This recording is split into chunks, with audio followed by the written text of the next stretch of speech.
Hey everyone, this is Coach Marc Nolan, and welcome back to the podcast episode. And happy 2026 to everyone out there. I hope you had a great holiday season and a great start to a new year. Today's episode is simply called Hot, Cold, or Just Right, and why consistency beats emotion in youth and the high school sports. And this is how I came up with today's episode. This morning I was in the shower. I was adjusting the hot and cold. Too hot, you jump back. Too cold, you tense up. And you want out immediately. But when you dial it in and just right, you relax and you enjoy the experience. And it actually gets better and you stay in there longer. And staying there, it hit me.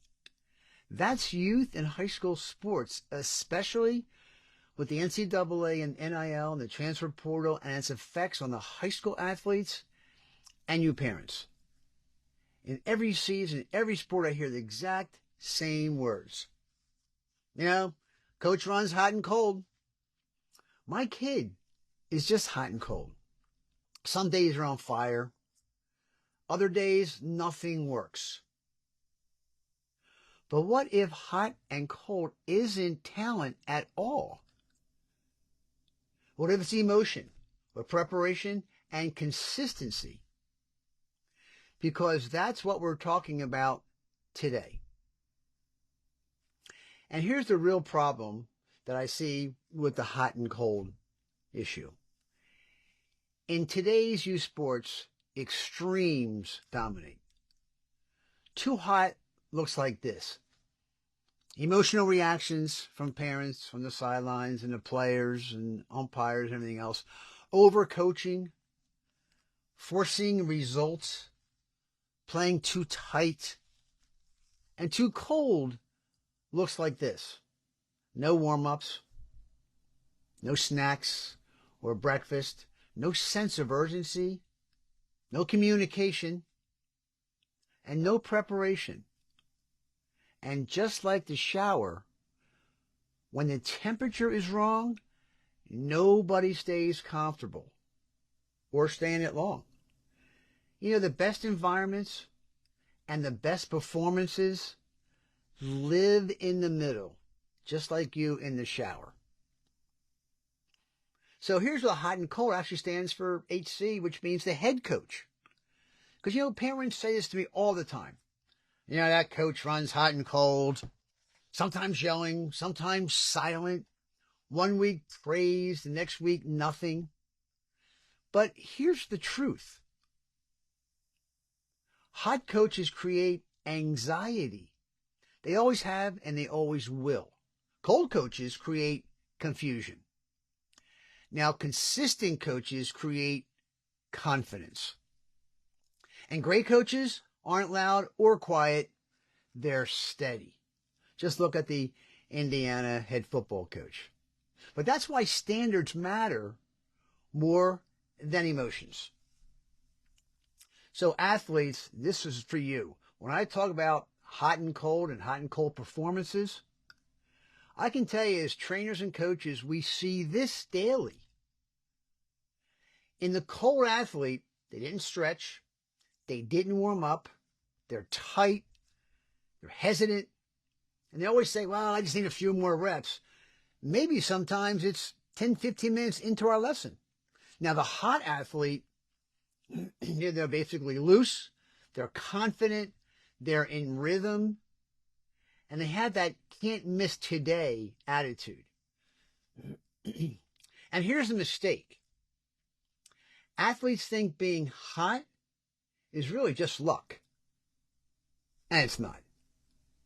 Being hot is based on one word. Preparation. The second one is a routine. The third is breathing and learning how to warm up. And lastly, my greatest thing I talk about every time I'm training kids is focus. Now that's temperature control. That keeps you in the middle of the shower a lot longer period of time. Now, parents, here's the hot and cold label for you. Parents often say, my kid is just hot and cold today, or this week, or this month, or this game. And what that usually means to me is that they really don't have a very good routine. They have a lot of emotional swings. Maybe they're on some ADHD medicine or ADHD, or they got something else going on. They have inconsistent prep work, and the reaction instead of reset is what happens. Now, that's not talent. That's not a talent issue. That's a structure issue. And parents unknowingly contribute to this when they run hot in the stands. And moms and dads, look, we got to be honest. We've all done it. I've been there. They run cold after losses. Again, we all been there. They react emotionally week to week, practice to practice, game over game. And kids feel it all of the time, especially on social media, sadly, today. Now, the best athletes don't chase hot. They stay ready. They don't rely on adrenaline, momentum, emotion, or that 6 dozen donuts before a match or something like that. This is what they rely on. They rely on their preparation that got them to where they are today. They rely on their warm-ups.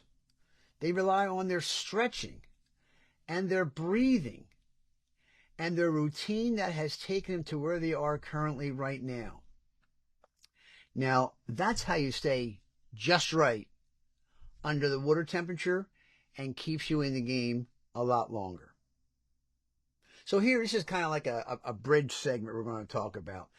And this really applies to training, and it applies to stretching and mobility and the mental prep, as well as reclass discussions that we hear about that's going on across the United States.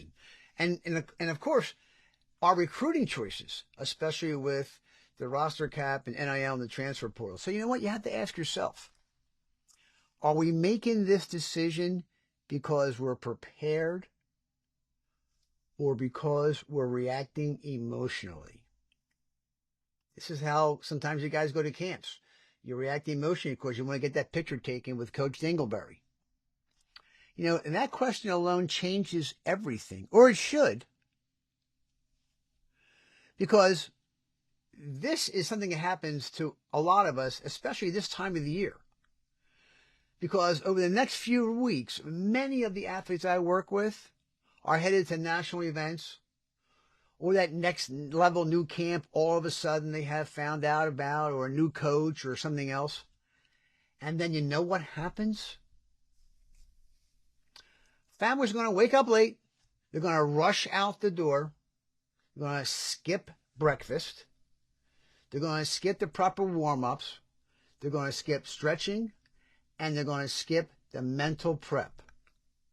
And you know what? This comes after spending thousands of dollars to be there. Parents and the athletes that have a poor showing, many of us in the coaching world, once again, we hear this. Well, he just ran hot and cold today, or worse, the coaches were hot and cold in their evaluations. And that's not talent. That's a lack of a temperature control. So listen, national events don't reward panic. They reward preparation. And you don't get hot at a national camp. You arrive ready. So do me a favor. This season, or next week, or next month, stop chasing hot. Stop chasing fear and fear of being cold. Control the temperature and you'll control your focus. Because in youth sports, consistency, not emotion, is what wins us in the long run. So once again, this is Coach Marc Nolan. Thank you very much for listening to our podcast. And you have a great weekend. For all of you heading out to those big camps out there next week, good luck to you. Take care. Bye-bye.